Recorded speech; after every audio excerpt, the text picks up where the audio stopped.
And we're live. It is Thursday, December 2nd, 5:01 p.m. Eastern Time. I have 35 unread emails from people with the subject line hurts in my email inbox. Everyone has been sending me their stories of how Hertz has screwed them over from all over the country, and or just like asking for my help in various ways. I feel completely overwhelmed. I'm just archiving them. I don't know what I'm going to do with them. I don't really want to become like some type of spokesperson for standing up to car rental companies or consumer protection at all. That's like not even the type of lawyer I am. I'm not even a lawyer. I'm the type of lawyer that doesn't have to be a lawyer. Like yeah. So anyways, but we're here with probably one of the best lawyers that I know, Jeff Kosseff, to talk about one of his books. He has written more than two. Have you written something? If you count a textbook, it's three, but three books. Count one, the textbook. And anyway, so we're not allowed to have fun anymore, but we are allowed to have Jeff Kosseff talking about his new book, The United States of Anonymous. If it is anything like his last book, which was in section 230, called The 26 Words That Invented the Internet, it will probably provoke some type of executive order that will then cause it to be in such high demand that it is sold out, and the university press has to suddenly go into a second printing, which university presses are like not accustomed to ever doing. And so I would buy it now, folks. I'm putting a link in the chat. I have a copy of it on my computer and a copy of it in my office, and I'm buying another copy right now.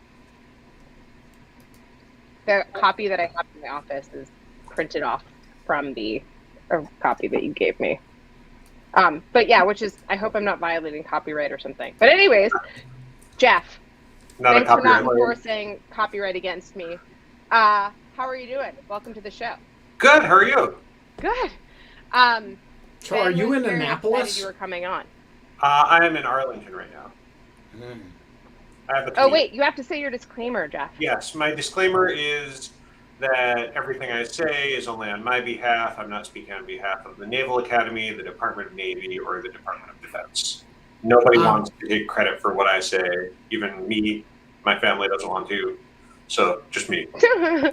So when you say that, I'm just curious for your own internal emotional response when you say that. When you say that, do you feel a sense of freedom because now I can say anything and there's no accountability? Or do you feel like it's a bit of boilerplate that you have to get off your chest before you can say anything else? Or do you have some other reaction to having to say that? I mean, I can't say anything. There are social consequences, possibly legal consequences of saying anything outside of the government employment aspect, but it does allow me to speak so people don't think I'm representing official military policy, which is a good thing. But why would people ever think that? Because he works for the military. I mean, so some of the work he works for the Naval Academy. They don't set military policy. That's true. But some of the work, although there was one time that someone put my name because I'm in the cyber science department at the Naval Academy. Somehow my name got on some B2B marketers list as being responsible for all the cybersecurity purchases for the U.S. Navy, and it was my cell phone. And I got so many calls, and it went on for like more than a month. So someone did think that I was representing the Navy, which would have been a really bad thing. I should not be in charge of purchasing anything for the Navy. Yeah. So let's talk about the United States of Anonymous. It is a book that's kind of delves into anonymity in the United States, as it would suggest, but also the ideas of how the First Amendment in particular protects anonymity. But I'm imagining it goes beyond First Amendment. So do you want to kind of give us like a little bit of like the boilerplate idea around anonymity and like what you're trying to uncover with the book? Yeah, so this actually is an outgrowth of my Section 230 book, because one of the big defenses of Section 230 when people say, this is I why. want you to know we have a drinking game every time someone mentions norms or Section 230. People have to drink in the chat, yell drink and then chat. So please keep that in mind whenever you say Section 230. Section Okay. 230 is a trigger word for drinking. Section 230. Okay, so what I would say is the Internet Freedom and Family Empowerment Act is what I wrote. And so what the old Exxon Amendment. Yes. So the Cox-Wyden Amendment, people who defend the Cox-Wyden Amendment say you can't. That it basically says you can't sue the platform, but you can sue the poster. And before I joined the Naval Academy, I practiced media law and I represented websites that had user comments, and we would sometimes get subpoenas for identifying information, including IP addresses of anonymous posters who usually posted things that were not anywhere near defamatory, but some company or government official wants to basically shame them. So they file a bogus defamation lawsuit. And I knew that the standard that we or the poster could go to court and challenge the subpoena. And the standard under the First Amendment has been set, and it varies by court, fairly high. And so that's not always the case. You can sue the poster, but they're usually a John Doe. And there's a fairly strong but not absolute First Amendment protection. And then on top of that, there are sort of operational and technical barriers. So someone could be using Tor, or they could be posting from a coffee shop. I mean, there's a lot of ways to still be anonymous. And I wanted to look more into that. And I was really intrigued, and I've been intrigued since I was practicing, about why the courts interpreted the First Amendment for these online poster subpoenas in this way. So that took me back to the Federalist Papers, actually before that, the letters of Junius, and all of these sort of fundamental documents for the United States, and really preceding that in England. And those really helped shape the Supreme Court's jurisprudence on anonymous speech and anonymous association. So I basically started there and traced it as to how did these principles become operationalized legally. And so what was the first, so just not to kind of, but I actually kind of, I'm sorry to interrupt, but I teach property law. We obviously, when we do property, we go back. I mean, also property law, most of the US law traces back to England, because spoiler alert, we're like, most of us were from there when it started. And that was kind of when the United States started. And so that was where we borrowed our law from. So I teach Lord Blackstone and kind of everything else, but where does anonymity come from? Well, in England, they definitely didn't have it.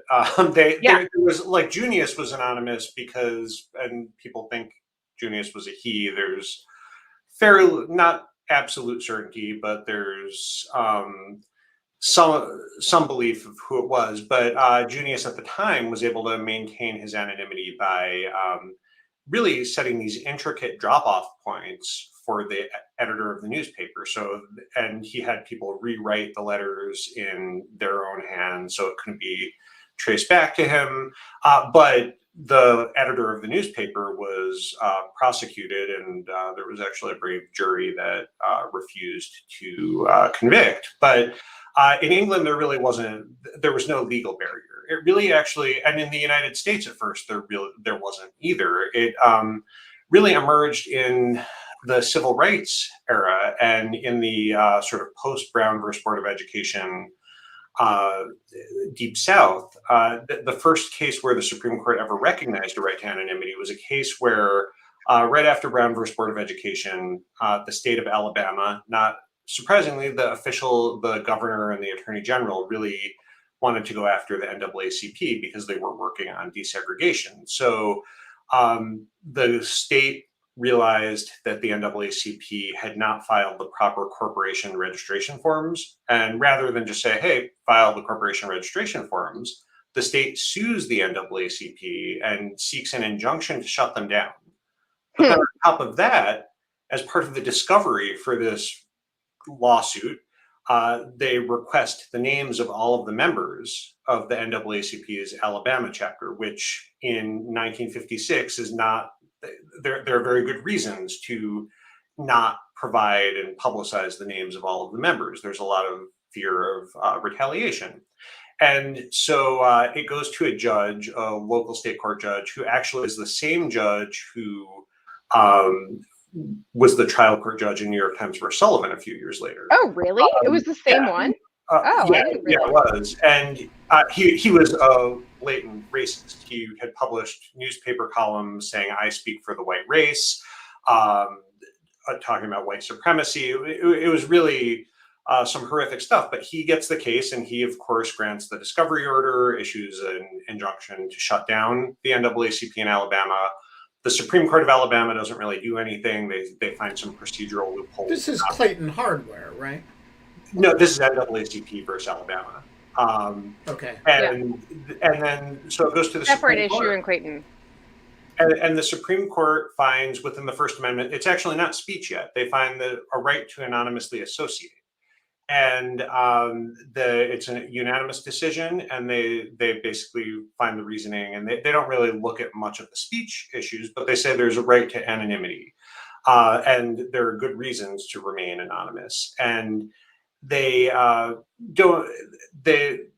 rule in a few other NAACP cases, one involving Little Rock that passed an ordinance requiring the NAACP to disclose its members, and the same result.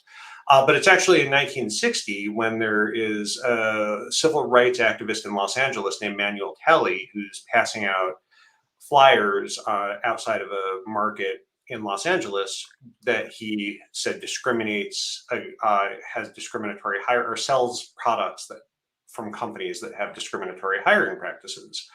And so he's handing out the flyers, and he gets arrested because there's a Los Angeles ordinance that says you must have the name of the author underneath on every flyer you distribute. And he challenges it in part, actually, his challenge is more equal protection at the trial court. And he says the same supermarket, they actually hand out flyers also, and they don't list the author. So why do I have to? And the judge said, I'm not going to listen to that. You were arrested. I'm going to uphold it was a fine, but he challenges it all the way up to the Supreme Court.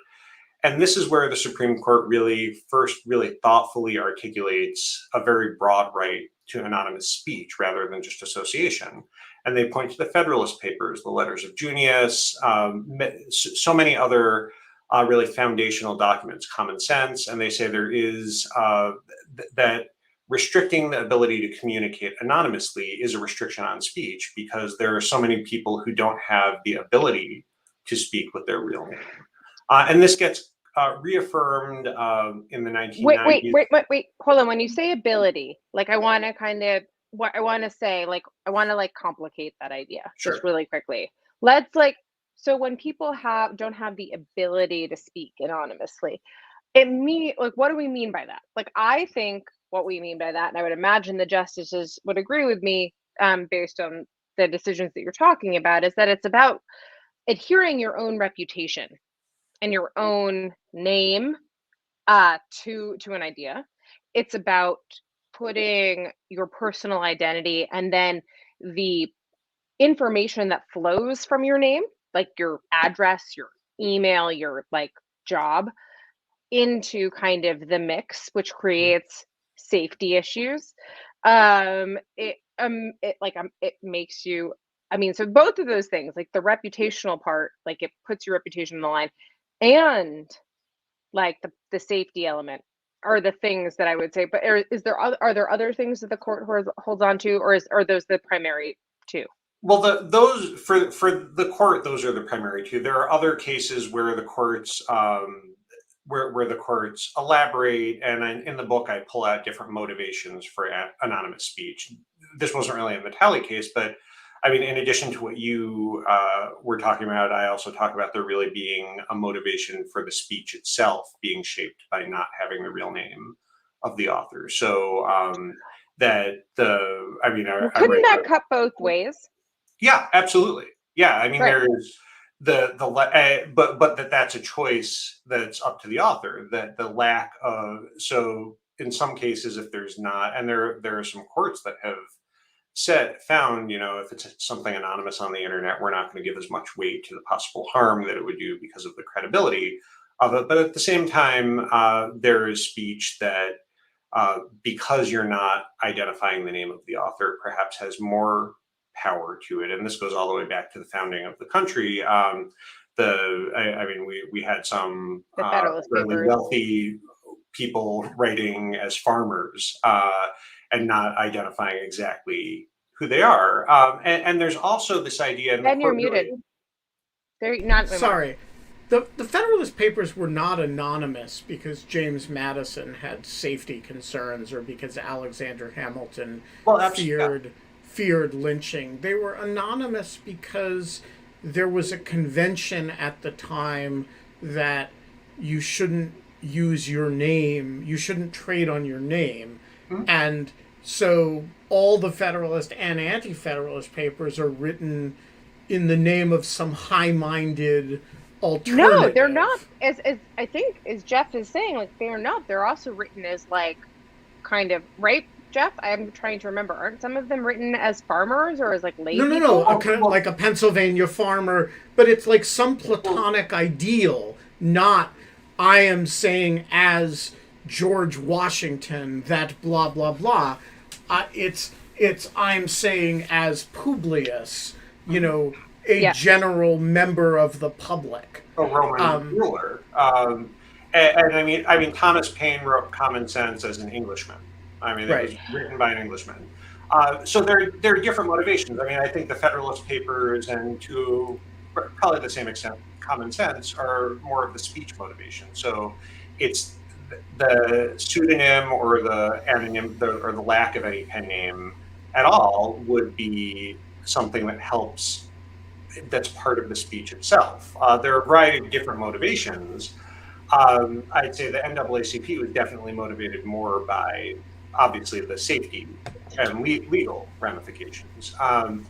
But there are cases, and I have a chapter in the book later on where the courts have gone both ways on anti-mask laws. So not like the current debate, but many states and some local governments have laws that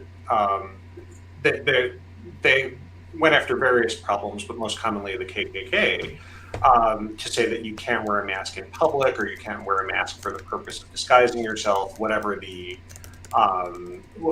particular wording was. And the court, we have court rulings both ways in terms of whether that's acceptable speech. But one of the main arguments in those cases is that there's some symbolism in the mask, and that's part of the communication of the speech. And courts have met that with different degrees of scrutiny. But and there's also the issue that anonymity is not really binary.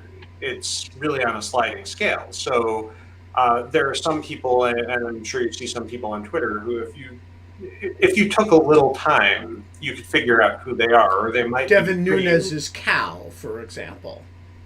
Yeah.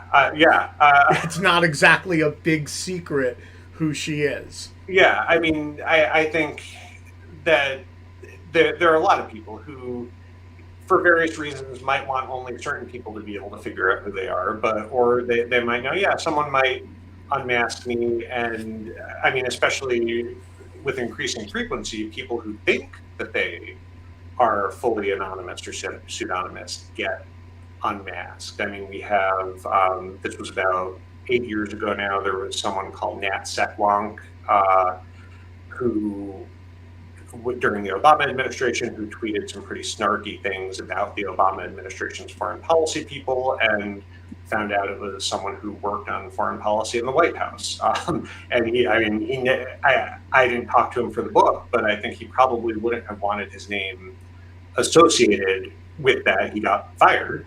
But this is the friction of anonymity. You said sliding scale, but I'm going to put the word friction in because because there's a friction in the knowledge. Like there's a friction in I can Google who is Devin Nunes's cow and probably find the answer fairly quickly. And then it's another thing to for example, have an address and have to go and register with my real name and email to some county's property records to be able to find out where that person lives, for example, or something like that, right? There's like all types of levels of friction to other types of identifying information. Yeah, absolutely. And I mean, I think that especially, I mean, one issue that I deal with later in the book is, I mean, the fact that that we have very little regulation. I mean, the First Amendment is, unlike what many members of Congress would say these days, and I'm still speaking on my own behalf, I continue to speak on my own behalf, is that the First Amendment applies to state action. So, I mean, the subpoenas apply because these are court issued. The First Amendment applies because these are court-issued subpoenas. But to the extent that a company like Facebook wants to have a real name policy, it can do that. And it has faced criticism for that, both because it's not terribly effective at getting bad actors, and also that it marginalizes some communities even further.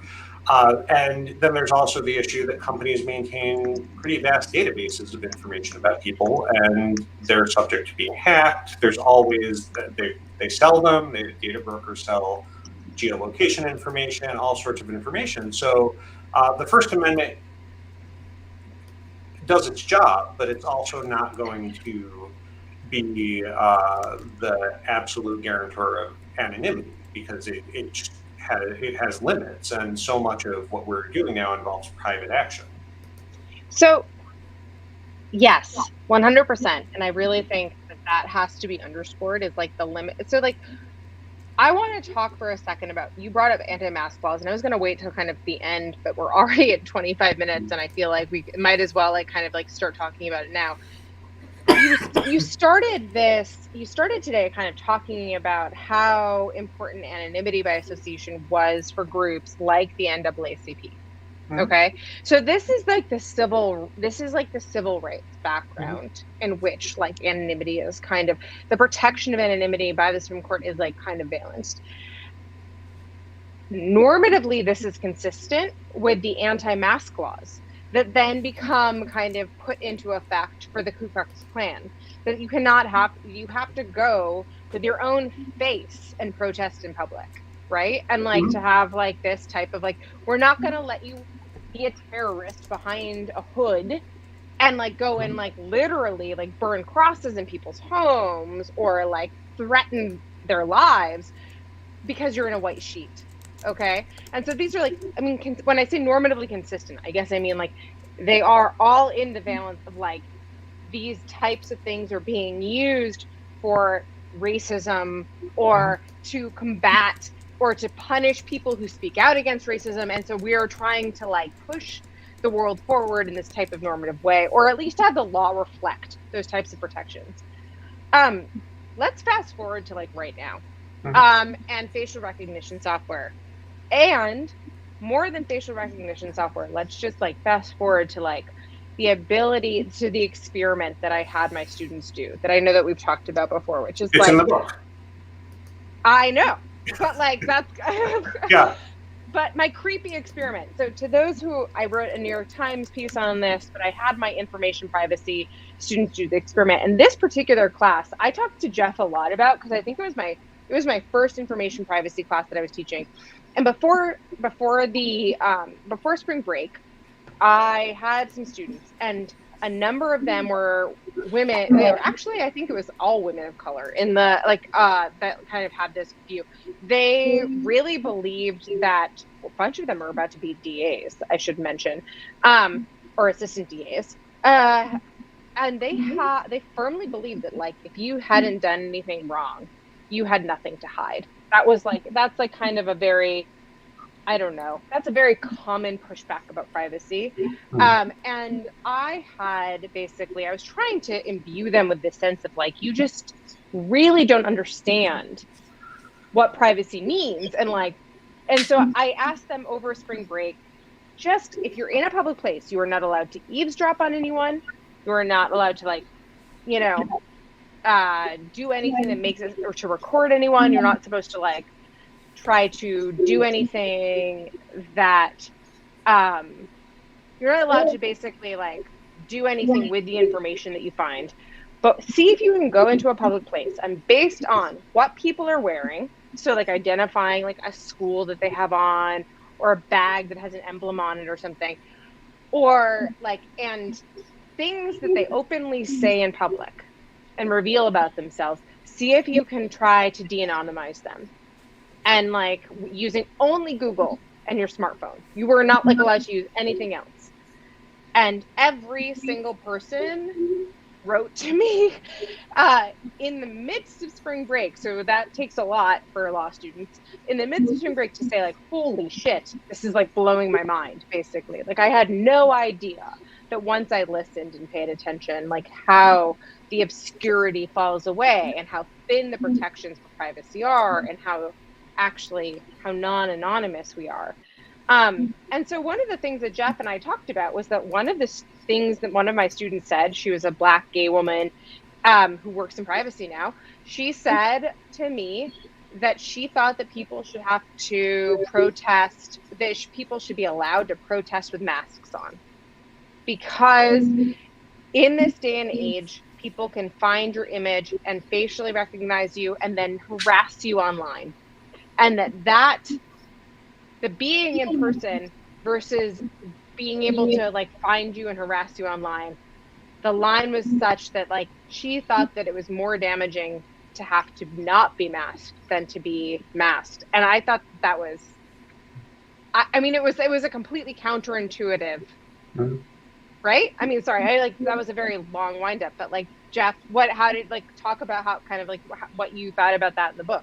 Yeah, so this actually gets back to the anti-mask laws, and most of the book does involve the internet, but or half of it does at least. But for the anti-mask laws, there were two cases, and you bring up sort of using these NAACP precedents for the KKK, and there was a case in the late 90s in Goshen, Indiana, where they had an anti-mask ordinance. The district judge in that case struck down he granted the Ku Klux Klan's request and struck down this ordinance. And he noted in his final paragraph the great irony that where these rights that were fought for by the NAACP and civil rights leaders are being used by the KKK, but that that it's a less free society where they can't use it. There's a case a few years later where it came out the other way when it went up to the Second Circuit. There were a bunch of different court rulings, but this was a case where New York still has an anti-mask law, and this was the KKK wanted to do a protest, and the NYPD at the time under Rudy Giuliani, who was actually very adamantly opposed to having the KKK in New York. They said, no, you can't wear masks. You can have your rally, but you can't wear masks. And so I was able to get the paper court file from SDNY in this case, and I was looking through it, and then I saw a brief from the National Action Network, which is Al Sharpton's organization. And at first I thought, well, of course they're going to say they don't want the KKK to come to New York, but it was actually a brief in support of the KKK.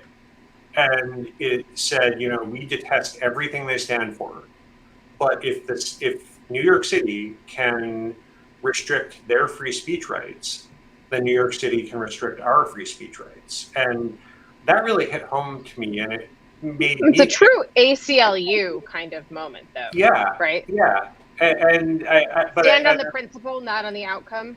Yeah, absolutely. So and you really see that time and again, and we're seeing right now, especially we see some in the United States, hopefully not more, but especially in the UK, we're seeing a lot of proposals for requirements to either register under your real name or operate under your real name. And some of the strongest pushback from that comes from the LGBT community, from minority groups, and they say, and Jillian York at EFF, she calls these sorts of proposals the white man's gambit, because I mean, you have to have a certain amount of luxury to be able to post under your real name. I mean, for me, I'm a white male tenured professor. I have certain abilities to speak under my real name that someone else doesn't have. And it would be very easy for me to say, oh yeah, let's just require everyone, let's require an ID, and they have to have every comment come out under their real name. But I think that comes from a very particular perspective, and also I don't know if it addresses many of the harms, because I documented a case that Carrie Goldberg handled. I spent much of a chapter on it where there was really a horrific case of a cyber stalker who This is the really. Hurricane Grinder case. She's come on and talked No, about that. no, Or it's no, not. wait, this is different. No, this is a different case. This Oh was a yeah, case sorry. not involving Oh right, because the not Hurricane involving the Grinder, you cockfight always incident. knew who the person was. Yeah, sorry. Yeah.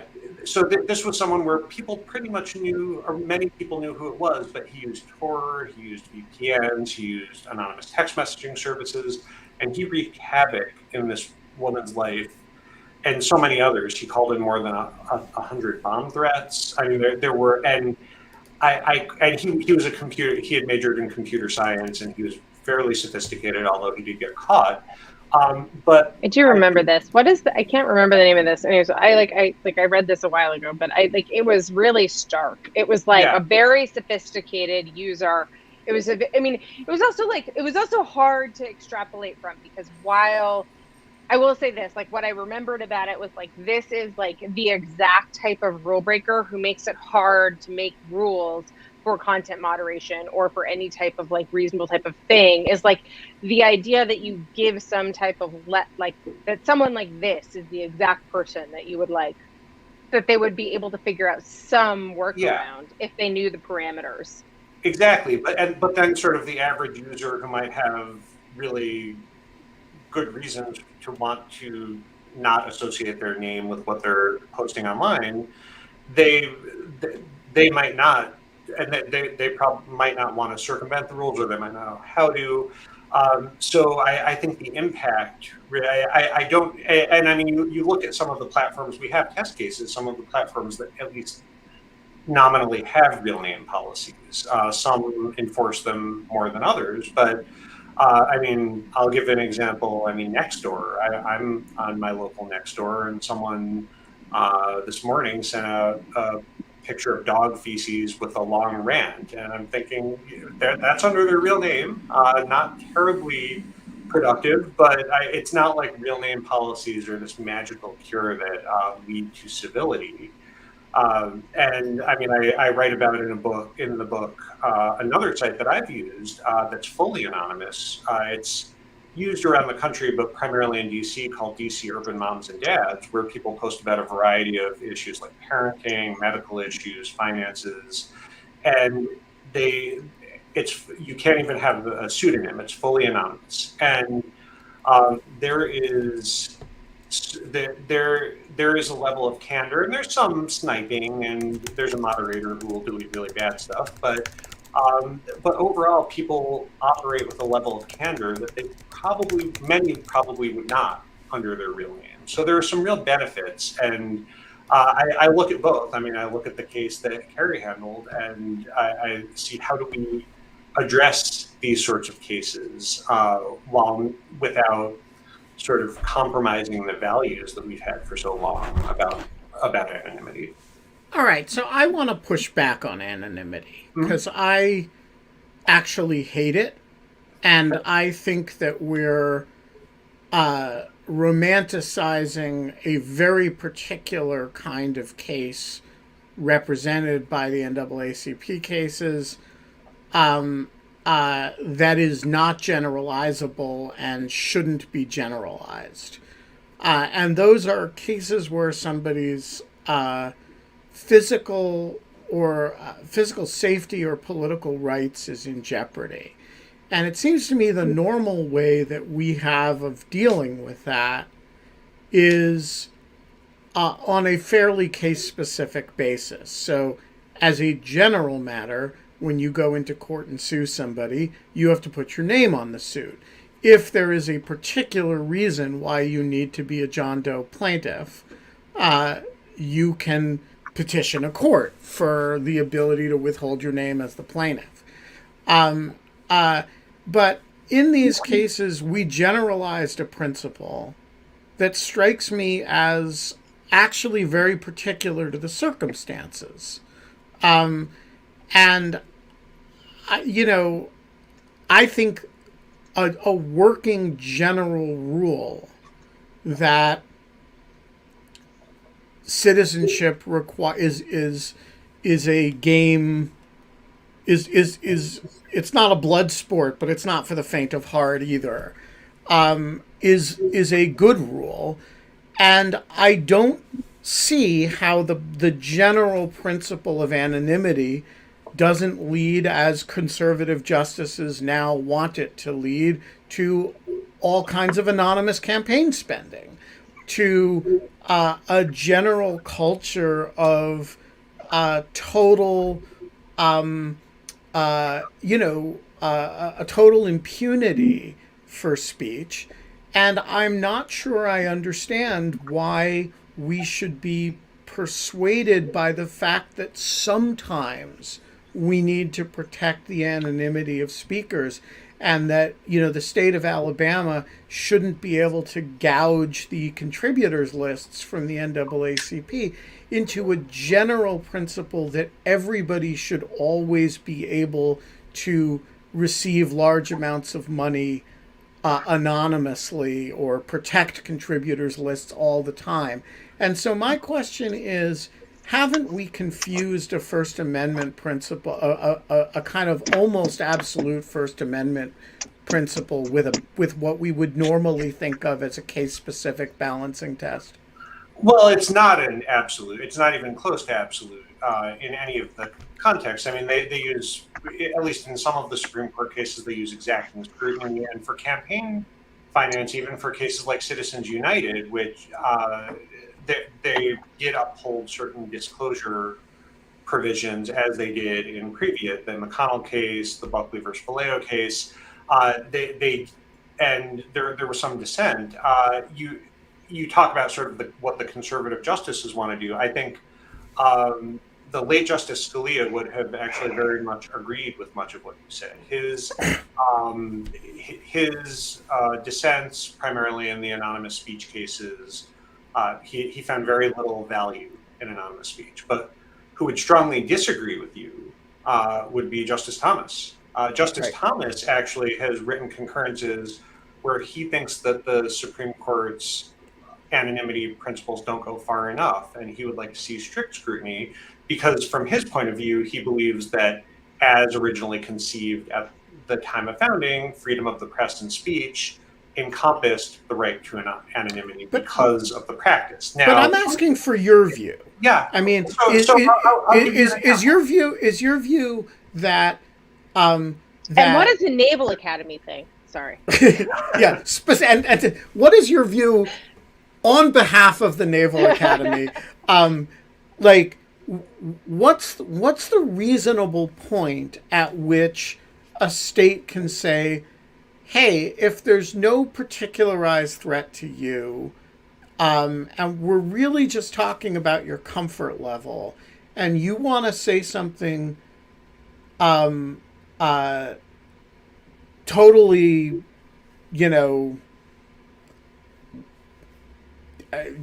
that's going to really offend the sensibilities of the people around you, don't ask us to shield you from the criticism you're going to get.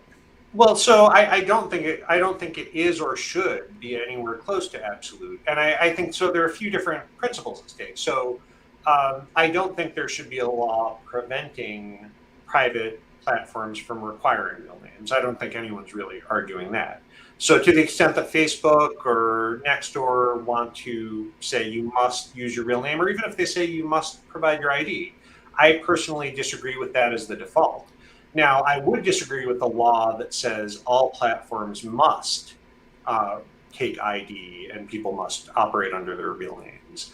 I think that would be going too far. But in terms of primarily where this comes up legally is looking at subpoenas to unmask people, to get their IP address and to get their identifying information from their ISP. It's often a two-step process depending on what the type of case it is. And that the courts have developed various tests that differ a little bit, but that's not absolute. It's a strong test, and I think that's the right balance. And there, I'll give two examples. One, both this is how the courts have come out. There have been actually a lot of cases, and this goes beyond the NAACP cases, starting in the late 90s when Yahoo Finance had bulletin boards for every publicly traded company. People would, usually employees, would post, they would trash talk their CEOs. They would, and I mean, it was something that happened quite a bit, and the CEOs did not like it because until that point, the public criticism that these CEOs got was usually from the press. And so it was fairly limited, but they weren't used to these lowly employees going to the public and being able to say, this is how my CEO is screwing up. And so what these companies started doing, big companies, and this was like dozens a week, would sue John Doe defendants and issue a subpoena to Yahoo. And at first, Yahoo didn't even provide notice to the targets. And then they would get the IP addresses or the email addresses, and sometimes they wouldn't even need another subpoena, or they would subpoena the ISP. And this is where it came from. And I do think there's a big problem with that. I don't think that the court system should just rubber stamp these subpoenas. I also don't think it should default deny them. I think that it needs to evaluate the strength of the case, the impact on free speech rights. This is where your balancing test comes in, Ben. Yeah, exactly. And that this is what the courts developed. And I'll give you a second example of a case where I think where there was unmasking ordered, and I think that it was the right decision. That was the auto admit case in 2007, 2008. This was I guess it still is, because Tucker Carlson's lead writer was recently unmasked for having posted on it some awful things. But this is a site directed toward law students. It attracts a fairly sociopathic group of folks who really, they identified two female Yale law students, and they wrote horrific things, rape threats, lies about them, saying they had STDs. And one of them has been on the show. Oh, okay, excellent. They stood up and they sued. They weren't able to sue auto admit because of Section 230 or the Cox-Wyden Amendment, but they sued 39 John Doe posters, and auto admit had this policy of not logging IP addresses. So it was more challenging, but they were able to identify some of them. But one of them, they got the IP address, and he moved to quash the subpoena to his ISP. And this went to a district court judge in Connecticut. And he ruled that he applied this prevailing test. And he said, no, this is a really strong case. I'm not going to quash the subpoena. And I think that is the right balance. I think that in cases like that, where, I mean, there's a strong demonstration of harm, that I don't think that there should be an ability for a court to block that subpoena. On the other hand, if it's a CEO who's just pissed off because his employees don't like him, I don't think that the court system should be used in that way. And so, what if it's a fake cow? So let's talk seriously about Devin Nunes here. Anonymous account says mean things about Devin Nunes. Devin Nunes wants to sue the account. My instinct is the right standard there is some prima facie showing that any of the things the cow is saying are plausibly defamatory. If they're not plausibly defamatory, the cow has a right to moo them to her heart's content without being unveiled. But the moment you have a plausibly litigatable issue that would survive a motion to dismiss, he's got to be able to get discovery, right? Well, so that's not the only factor. There are other factors, and the tests vary a bit. But I think so. I think that's part of it. But in the test that's most commonly cited, the dendrite test, which was developed in 2001 by the Appellate Division of New Jersey, this was something, I don't know if Paul Levy has ever been on your show, but if not, I would highly recommend. He's a public citizen. He's really a hero in so many online speech issues. But he got the court to develop a test that was similar to previous ones, but had a final factor where the court balances the strength of the case versus the free speech right. So it gives the court some ability, some flexibility. And I think that if it's someone who's criticized, and I think that the motion to dismiss or summary judgment standard alone, there's some trickiness, especially when you're dealing with a public official. But on top of that, the court should have the ability to balance and say, okay, well, who are they speaking about? What's the and what is the harm to free speech by unmasking this person? And I think that could be different if you're dealing with an elected official versus a law student whose life is ruined because of this. I do worry about giving too much unchecked discretion to judges for anything.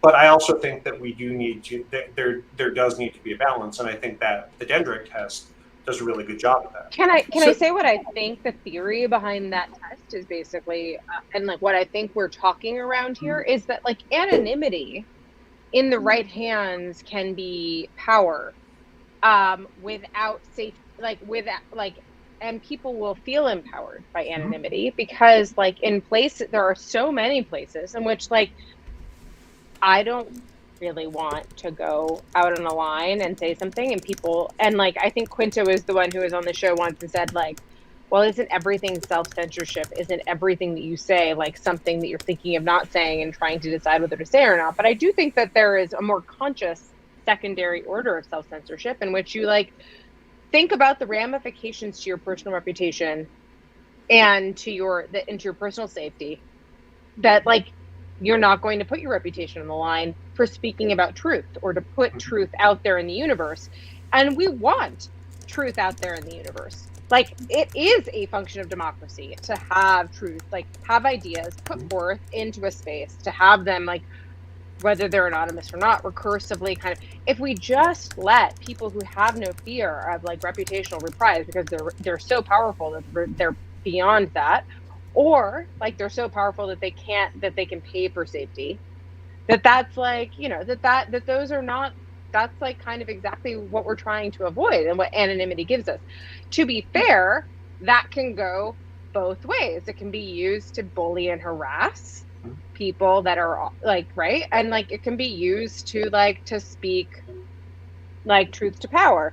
The balancing test that I think the Dendrite test gives is like exactly that test. It's looking at the individual like instance and saying, but the first valence has to be that we allow the anonymity. That like it can't be a per se test. Like it can't be some type of like opposite rule, right? Like I mean that's kind of the whole nature of it. So we're running out of time. Holy crap, it's 5:50 already. Mike Godwin, the floor is yours. Lovely to see you as always. Hello, friend. Hi, Mike. Hi, Jeff. Hi, Jeff. How are you? Good. How are you?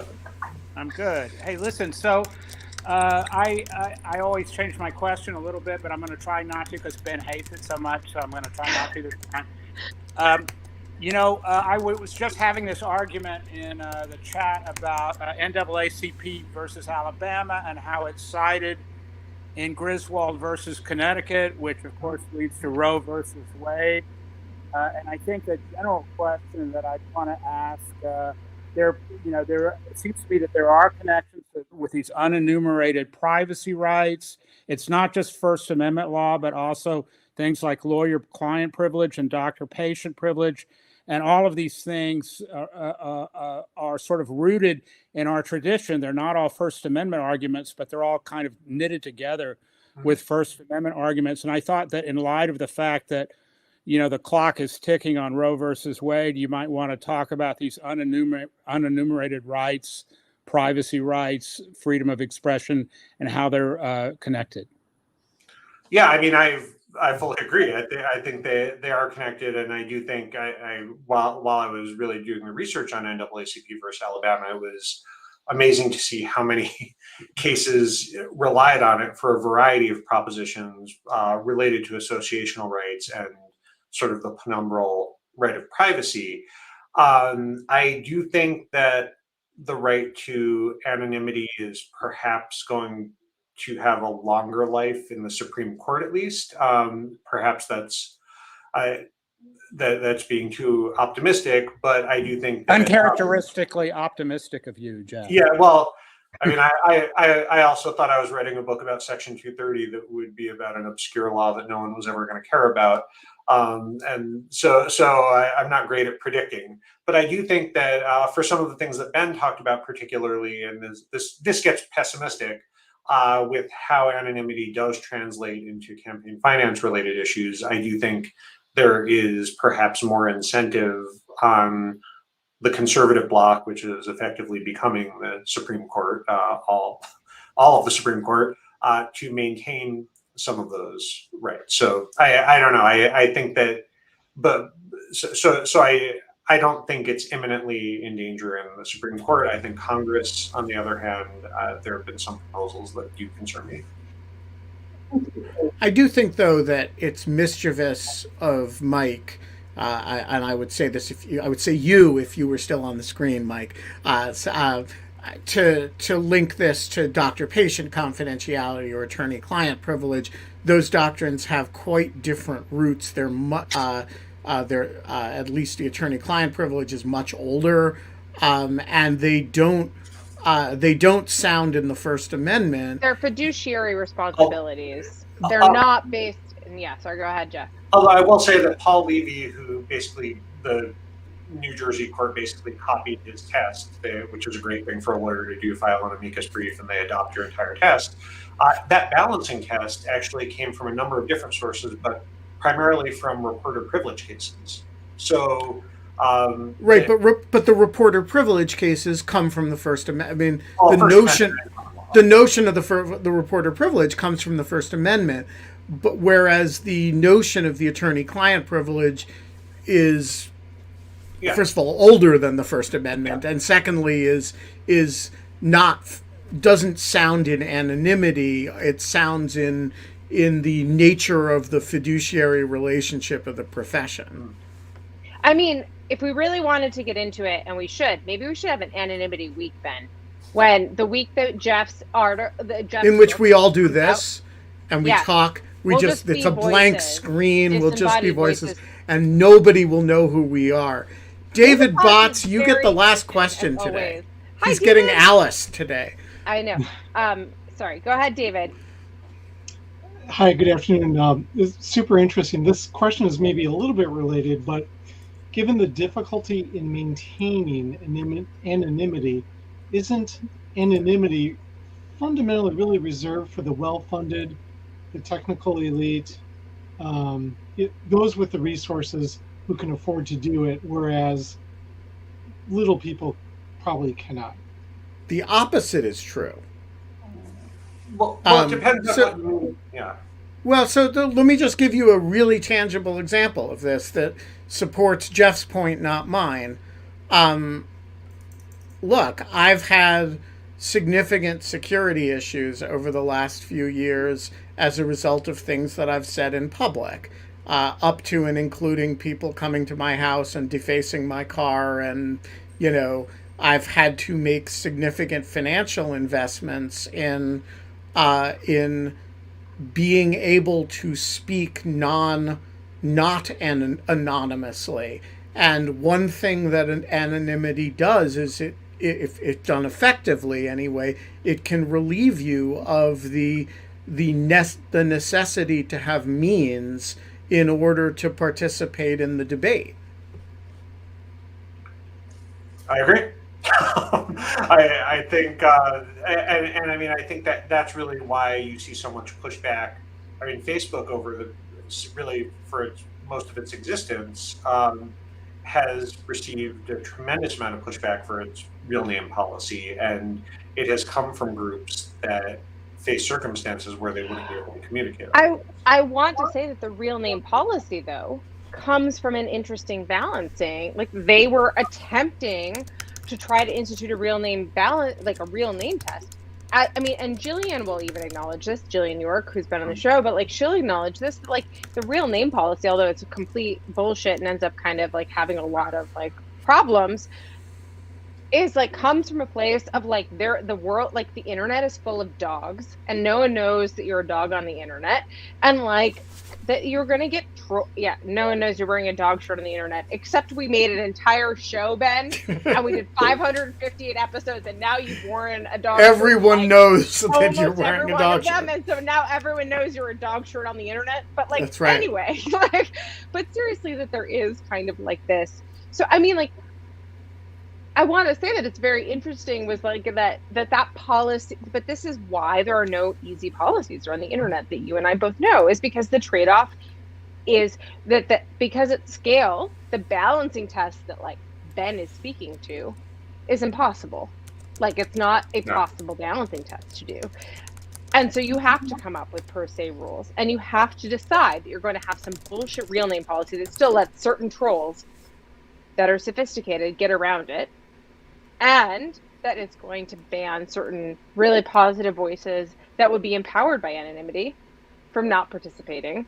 And those are kind of like, that doesn't get us any better to where we were without the policy. So like, it's just kind of, you're hoping you're catching more, I don't know what the opposite of dolphins is, but like whatever, more garbage in the net than you're catching dolphins, like type of thing. Like, that's basically what you're trying to do.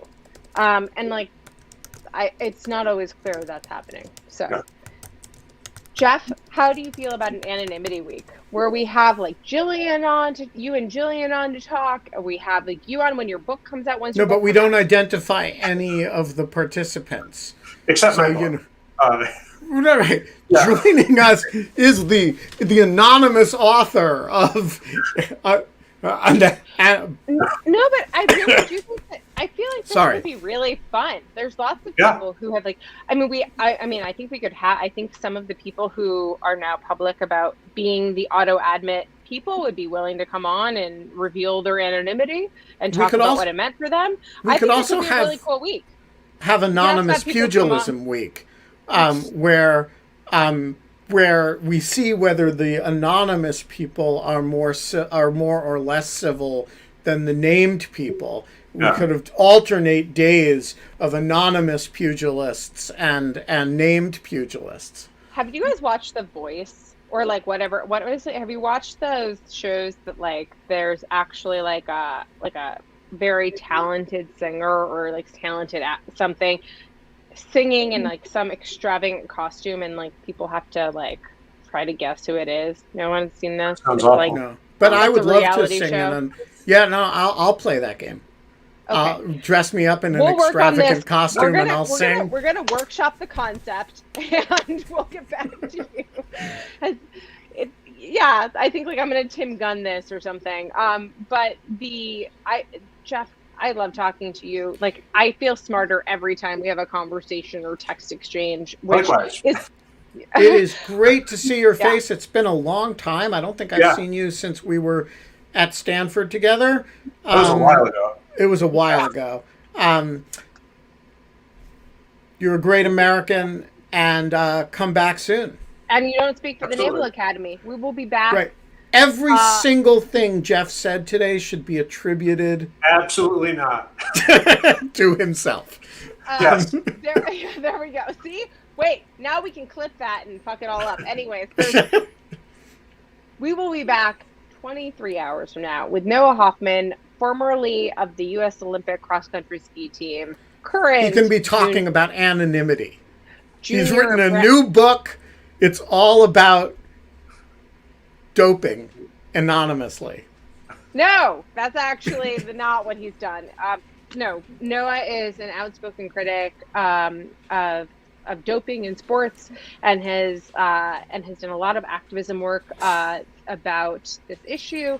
And he will be here tomorrow to talk about what it's like to be a child, no offense, Noah, and be on the U.S. Olympic team, and to then retire from your career at age 26 and go to college, and talk about doping in sports and a whole bunch of other stuff. And that will be 23. Ben, help. 22 hours and 59 minutes from now.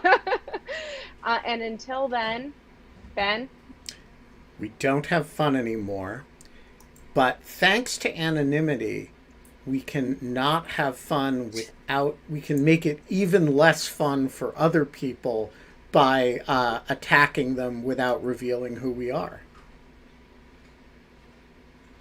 That's dark, Ben. Why did you end there? Sorry. It's not I'm all. gonna say that I'm gonna send you a anonymous potato parcel. There's a thing that you can send people, but you don't know about this? Anonymous potato? That sounds like you can mail a person a potato. Anonymous potato sounds like, on Google Docs when you're editing and somebody who's not logged in logs in, you get like anonymous antelope is making edits to your thing. This sounds like that, Kate. Yeah, anonymous potato. I'll send you both one. You can All right. make Excellent.